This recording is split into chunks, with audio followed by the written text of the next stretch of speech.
사도행전 7장 54절부터 60절까지 한 절씩 읽고 60절은 같이 읽겠습니다. 그들이 이 말을 듣고 마음에 찔려 그를 향하여 이를 갈거늘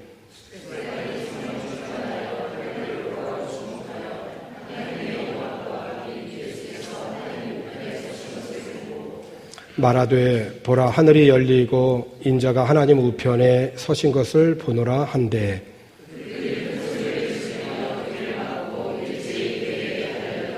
성 밖으로 내치고 돌로 칠세 증인들이 옷을 벗어 사울이라 하는 청년의 발 앞에 두니라.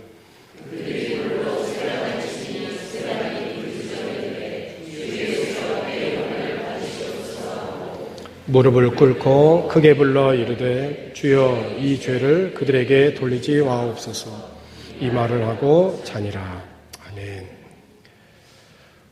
오늘은 여러분에게 순교라고 하는 제목으로 말씀을 나누고자 합니다. 순교라고 하는 것은 복음을 전하다가 복음을 반대하는 대적들에 의하여서 죽임을 당할 때 사용하는 말입니다. 이런 면에서 순교는 순직이라고 하는 말과는 조금 차이가 있습니다.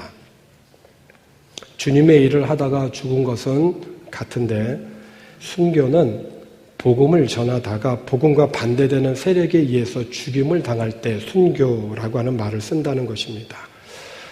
2년 전에 고 박선주 선교사님께서 현지 교회 건축을 거의 마무리하고 주의를 준비하다가 물이 부족한 상황을 알고 그 높은 지붕에 올라가서 물탱크를 점검하던 중에 전기에 감전이 되고 그 높은 곳에서 떨어지면서 소천하였습니다. 그 박선교사님의 언니인 박선자 권사님도 이 자리에 계시고 또 박선교사의 조카인 우리 찬양대 유여진 선교사님도 이 자리에 함께 같이 예배하고 있습니다.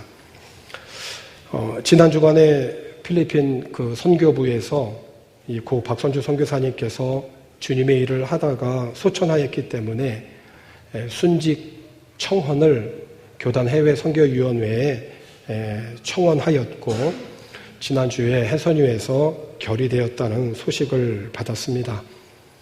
다시 한번 우리에게 주님의 일에 헌신하는 그런 사역의 본을 보여주고 가신 박선교사님께 감사를 드리고 사역의 열매인 그 열악한 상황의 그 낙바나완 교회와 또 헤세드 교회가 더욱더 부흥하기를 기원합니다.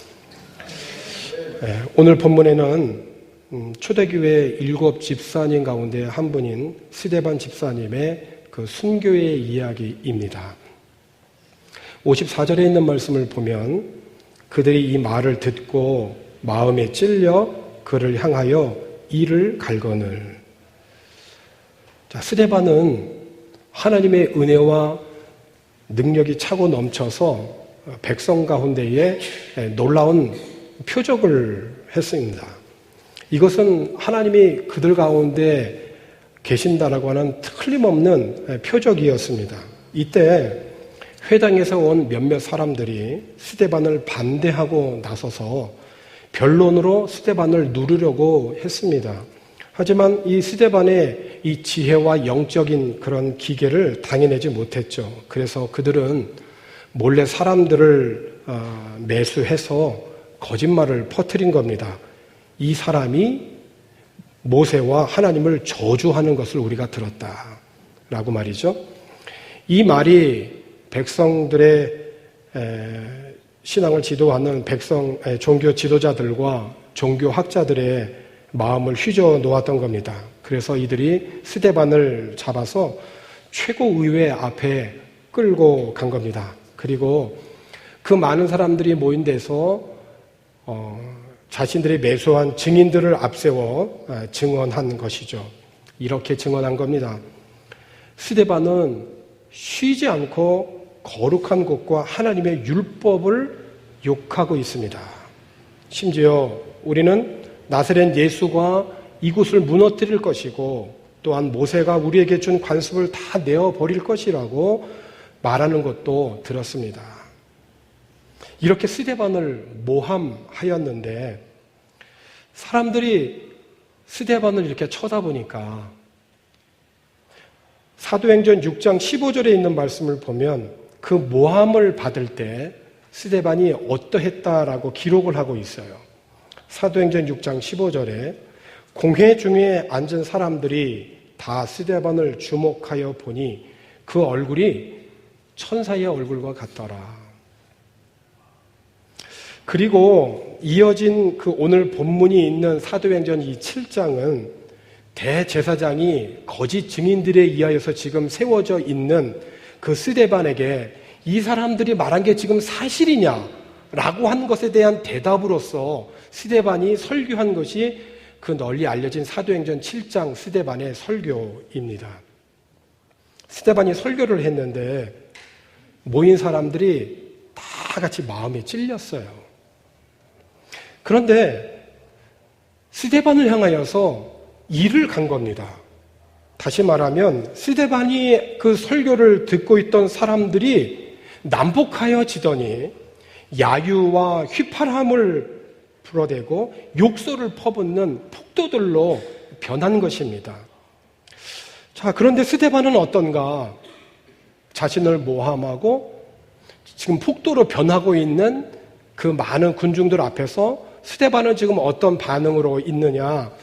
55절에 있는 말씀, 우리가 읽은 말씀을 보면 스데반이 성령 충만하여 하늘을 우러러 주목하여 하나님의 영광과 및 예수께서 하나님 우편에 서신 것을 보고, 그러니까 지금 스데반은 하나님만을 바라보고 있는 겁니다. 특히 무엇을 보았냐라고 이렇게 성경은 기록하고 있냐면 예수님께서 하나님 우편에 서신 것을 보았다라고 그렇게 고백을 했어요. 이 예수님은 우리를 위하여서 이 땅에 오셔서 죄에 빠진 인간을 구원하시기 위한 그런 하나님이시고 우리의 모든 죄를 지시고 십자가에서 죽으셨고 사흘 만에 다시 살아나신 부활하신 예수님이십니다. 뿐만 아니라 하늘로 승천하셔서 하나님 보좌 우편에 앉아 계시는 것으로 마가복음은 기록을 하고 있어요. 마가복음 16장 19절에 있는 말씀을 보면 주 예수께서 말씀을 마치신 후에 하늘로 올려지사 하나님 우편에 앉으시니라. 그러니까 하늘로 승천하신 예수님은 보좌 우편에 앉아 계셨는데 난폭한 폭도로 변한 종교인들 앞에서 성령이 충만하여 복음을 전한 스데반을 보시면서 앉아 계셨던 예수님이 지금 일어서셨다라고 하는 겁니다. 여러분, 운동 경기를 하다가 결정적인 그런 순간이 되면 그냥 앉아서 응원할 수 없는 상황이 오죠. 일어나서 손뼉을 치고 발을 구르고 앉아 있을 수가 없어요. 그죠? 일어나서 아주 격하게 응원을 하게 되죠. 여러분, 오늘 우리들이 삶의 자리에서 흥분할 수밖에 없고 실족할 수밖에 없는 상황 속에서도 우리가 무엇을 바라보느냐, 그것이 그 사람의 믿음의 현 주소인 겁니다. 자신을 모함하고 자신이 지금 복음을 전하는 많은 증인들 앞에서 지금 폭도로 변한 그들에게 성령이 충만하였던 이 스데반은 그들을 본 것이 아니라, 상황을 본 것이 아니라 하늘에 계신 부활하신 예수님을 보았다는 것이에요. 그러므로 오늘 저와 여러분 어떻게 하든지 우리가 믿음으로 살려고 하나님의 말씀에 순종하기 위해서 이 거친 세상을 하나님의 말씀에 순종하기 위해서 살아가기를 소망하고 그렇게 살아가고자 하는 우리들을 오늘도 내일도 변함없이 응원하고 계시는 그 예수님을 바라봄으로 성령 충만한 신앙생활을 할 수 있기를 권합니다. 스데반이 설교를 할 때 그 설교를 들은 종교인들의 마음이 찔렸다고 했잖아요. 그런데 그들은 그 설교를 들은 이후에 그들의 반응은 이를 갈고 57절로 58절에 있는 말씀을 보면 그들이 큰 소리를 지르며 귀를 막고 일제히 그에게 달려들어 성 밖으로 내치고 돌로 칠세라고 했어요. 종교인들은 스데반의 말을 듣기 싫어한 것일 뿐만 아니라 아예 귀를 틀어막고 마음을 완악하게 한 겁니다. 그들의 영적인 상태는 지금 눈을 떴지만 보지 못하는 것이고 귀가 있지만 듣지 못하는 심각한 영적인 지금 질병에 지금 걸려 있는 거예요. 여러분, 우리가 말씀을 들을 때 우리 마음에 강렬한 찔림이 있습니까? 어떤 말씀을 읽을 때, 묵상할 때에 강렬한 찔림이 우리들에게 있습니까? 주님의 음성입니다. 그렇다면 그 다음에는 어떤 행동을 취해야 될까요? 모르면 앞선 그리스도인들에게 물어보십시오. 내가 어떻게 해야 할지를 물어보셔야 되는 겁니다. 사도행전 2장에 있는 말씀을 보게 되면 베드로의 설교가 나옵니다. 사도행전 7장은 스데반의 설교이고 사도행전 2장은 베드로의 설교입니다. 예루살렘을 순례하러 지금 오순절이라고 하는 절기에 맞춰서 지금 각국에서 예루살렘을 방문하고 오는 유대인들이 있습니다. 그런데 그들이 너무 놀라운 장면을 본 거예요. 그들은 다양한 지역에서 온 사람들에도 불구하고 촌에서 자란 예수님의 제자들이 하는 기도 소리가 자기들의 언어로 다 들려버린 겁니다. 어떤 한국에 요즘 이렇게 열심히 신앙생활하는 성도가 하나님 앞에 간절한 은혜를 사모하고 기도하다가 방언을 했는데 그 방언을 할 때 그 부인이 굉장히 학구적인 사람이었나 봐요. 그 방언을 이렇게 옆에 적은 거예요. 소리 나는 대로. 소리 나는 대로 이렇게 쭉 적어가지고 도대체 이 말이 어디 말이냐. 그래가지고 이거를 구글기입니까? 여기에는 이제 돌려본 거예요. 이 단어를 집어넣은 거죠. 이 단어가, 이 말이 어느 말인가. 아람어 방언을 했다는 거예요. 자기는 아람어를 배운 적도 없고 각국에서 온 사람들이 촌에서 자라서 정말 학문이 짧은 사람들인데 그 제자들이 기도하는 게 자기들의 언어로 다 들려버린 거예요. 이게 도대체 무슨 일이냐는 거죠. 그래서 너무나 놀란 사람들이 있는가 하면 또 한편의 사람들은 저건 싼 술에 취한 거야. 저 사람들은 술에 취해서 저래. 라고 그렇게 반응했다는 거예요. 이때 베드로가 이 사람들을 향하여서 여러분 내 말을 좀 들어보십시오. 그리고 설교한 것이 사도행전 2장입니다. 이 베드로의 설교를 듣고 사람들의 반응이 어땠느냐. 사도행전 2장 27절에 보면 그들이 이 말을 듣고 마음에 찔려 베드로와 다른 사도들에게 물어 이르되 형제들아 우리가 어찌할꼬. 이게 사도행전 2장과 7장에 베드로의 설교하고 스데반의 설교가 같은 내용임에도 불구하고 들은 반응, 사람들의 다른 반응이에요. 2장에서는 우리가 어떻게 할꼬라고 물어보았고 사도행전 7장에서는 우리가 어떻게 할꼬라고 하는 말이 없이 그들은 아예 귀를 막고 그리고 돌로 스데반을 내려친 거죠. 스데반의 설교를 듣고 마음이 찔렸고 베드로의 설교를 듣고 마음이 찔렸어요. 똑같이 찔렸어요. 그런데 베드로의 설교를 듣고 찔린 사람들은 사도들에게 물어본 겁니다. 형제들아 우리가 어떻게 할꼬? 베드로를 통한 하나님의 말씀은 뭡니까? 사도행전 2장 38절에 베드로가 이르되 너희가 회개하여 각각 예수 그리스도의 이름으로 세례를 받고 죄사함을 받으라. 그리하면 성령의 선물을 받으리니. 할렐루야. 예, 그렇습니다, 여러분.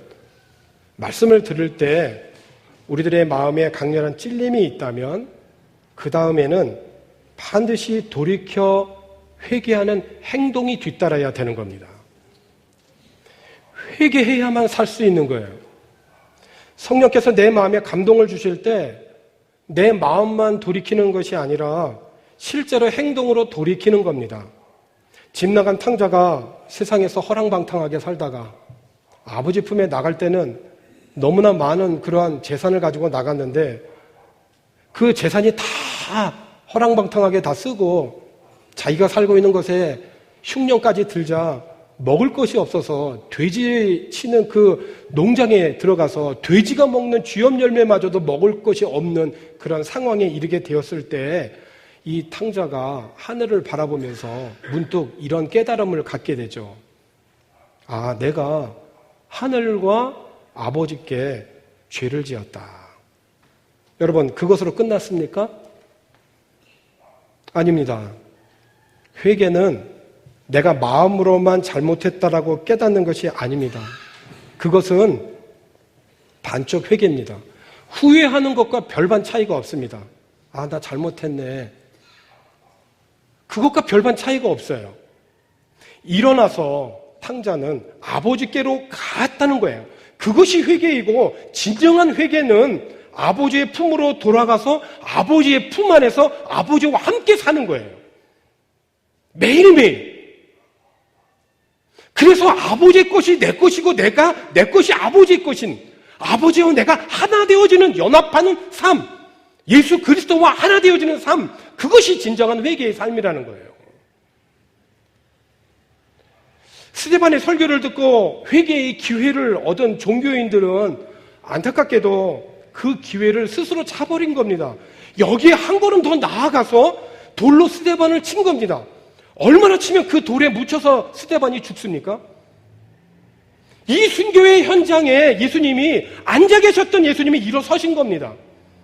여러분, 우리들의 삶의 현장에서 내가 원치 않는 상황에 직면하게 되어질 때 내 눈에 상대방이 든 돌이 아니라 하늘에 계셔서 나를 응원하고 계시고 내가 믿음으로 승리하기를 원하시며 지금 자리에 일어서신 그 주님을 믿음의 눈으로 바라보는 그 성숙한 믿음의 삶이 오늘을 살아가는 우리 순교의 영성이라는 것이에요. 스데반이 돌에 맞아 순교하면서도 그가 한 것이 있습니다. 기도죠. 어떤 기도를 드렸느냐? 두 가지 기도를 드렸습니다. 하나는 59절입니다. 그들이 돌로 스데반을 치니 스데반이 부르짖어 이르되 주 예수여 내 영혼을 받으시옵소서. 초대교회의 집사로 부름을 받고 교회 내에 경제적으로 어려움을 당한 여러 과부들을 구제하는 일에 선출이 되어서 구제 사역을 하는 집사님이셨지만은 복음을 전하는 사역에 있어서도 성령이 충만하여 당시의 종교 지도자들에게도 담대하게 하나님의 말씀을 전한 바로 그 성령이 임한 그 목적, 예수의 증인, 그 증인의 삶을 살았던 분이 스데반 집사님이세요. 이 기도는 마치 예수님께서 십자가에서 하신 기도와 비슷하죠. 주님께서도 간절하게 기도하셨습니다. 그런데 하나님은 침묵하셨습니다. 아무 말씀이 없으세요. 하지만 예수님께서는 맡겨진 사명을 다 하시고 마지막 십자가에서 이렇게 기도하신 겁니다. 누가복음 23장 44절로부터 46절까지 보면 하나님은 아무 말씀하지 않으셨지만 자연 현상을 통하여 하나님 아버지의 마음을 보여주셨어요. 때가 제 6시쯤 되어, 6시라고 하는 것은 12시입니다. 가장 햇빛이 뜨거운 시간, 6시쯤 되어 해가 빛을 잃고 온 땅에 어두움이 임하여 제9시까지, 제9시는 15시, 그러니까 오후 3시까지죠. 12시부터 3시까지 3시간 동안 어두움이 임하였습니다. 온 땅에. 그리고 성소의 휘장이 한가운데가 찢어지더라. 예수께서 큰 소리를 불러 이르시되 아버지 내 영혼을 아버지 손에 부탁하나이다 하고 이 말씀을 하신 후에 숨지시니라. 그러니까 예수님의 그 십자가상에서 7마디의 말씀을 하셨지 않습니까? 그 가운데에서 다 이루었다 말씀하시면서 내 아버지여 내 영혼을 아버지 손에 부탁하나이다. 이번 그 주일 오전 설교를 준비하면서 죽다, 순교한다 이런 그 말을 사전에서 한번 찾아보았어요. 성경에 의외로 죽다라고 하는 단어가 참 많이 나오더라고요. 다른 단어들에 비해서 너무 많아요. 얼마나 많은지 제가 셀 수가 없었어요. 그러니까 죽다라고 하는 이 관련된 이런 단어가 성구사전에 16페이지에 걸쳐서 나와요. 그 16페이지를 제가 다 못 읽었어요. 너무 많아서. 문득 그 많은 단어들을 보면서 문득 제 마음속에 정말 잘 죽어야 되겠다. 정말 잘 죽어야 되겠다. 마지막에 하나님, 지금까지 내 삶을 지금까지 인도해 주신 그 하나님의 손에 내 영혼을 아버지 손에 부탁하나이다 라고 그렇게 죽을 수만 있다면 그거는 정말 복된 죽음이겠다. 물론 그리스도인으로서 사고로 죽을 수도 있어요. 그죠? 여러 가지 많은 일들로 죽을 수가 있어요. 그러나 한 가지 하나님 앞에 청하여 기도하고 싶다라고 한다면 하나님, 내가 내 발을 가지런히 모으고 내 후손들에게 마음껏 주님의 이름으로 축복하고 내 영혼을 아버지 손에 부탁하나이다. 그렇게 죽고 싶더라고요. 스데반은 이 땅에서 마지막 순간에 기도로 삶을 마쳤어요. 복음을 전하다가 순교자이죠. 순교자라고 하는 말의 뜻은 뭐냐면 증인이라는 뜻입니다. 무엇의 증인일까요? 예수 그리스도의 부활을 증언하는 증인이라는 거예요. 말투스라고 하는 말은 증인. 이 예수 그리스도의 부활을 위해서 내 목숨보다도 더 귀한 이 복음을 위해서 내 생명을 아낌없이 버린다는 거예요. 예수님이 그렇게 사셨잖아요. 우리의 구원을 위해서. 특별히 성경은 스데반이 죽었다라고 하지 아니하고 60절에 함께 읽은 말씀 끝에 보니까 이렇게 기록하고 있어요. 주여 이 죄를 그들에게 돌리지 마옵소서. 이 말을 하고 자니라. 여러분, 잔다라고 했어요. 마지막을 기도로 마친 스데반인데 두 번째 기도가 이제 이겁니다. 60절. 주여 이 죄를 그들에게 돌리지 마옵소서. 그러니까 원한의 어떤 감정을 품지 않았다는 거예요. 그래서 우리들의 존재는 어떤 존재들이냐면 내 감정대로 살아가야 할 자들이 아니라 내가 어떤 자인가라고 하는 것에 정체성을 갖고 선포하라는 거예요. 우리들의 감정대로만 산다면 죽어도 끝까지 내가 저 사람은 용서 못해. 이렇게 살 수밖에 없어요. 우리의 본성은. 난 용서하며 살 수 없어. 내 눈에 흙이 들어와도 저 사람은 내가 용서할 수 없어. 이게 우리의 본성이거든요. 이 감정이란 말이죠. 그런데 우리들은 어떤 존재로 부르심을 받는 하나님의 자녀들이냐면 너 감정대로 살지 말고 너가 어떤 존재인지를 알고 살라는 거예요. 그런 존재인지를 알기 때문에 성령에 충만하여 복음의 증인으로 살았던 자가 스데반이었고, 스데반은 마지막 증인의 삶, 마지막 기도, 자신을 향하여 돌을 들어 지금 던져 죽이고자 하는 그들에게 이 죄를 그들에게 돌리지 마옵소서라고 용서하며 예수님처럼 그렇게 기도하여 죽었다는 거예요. 아니, 잤다는 거예요.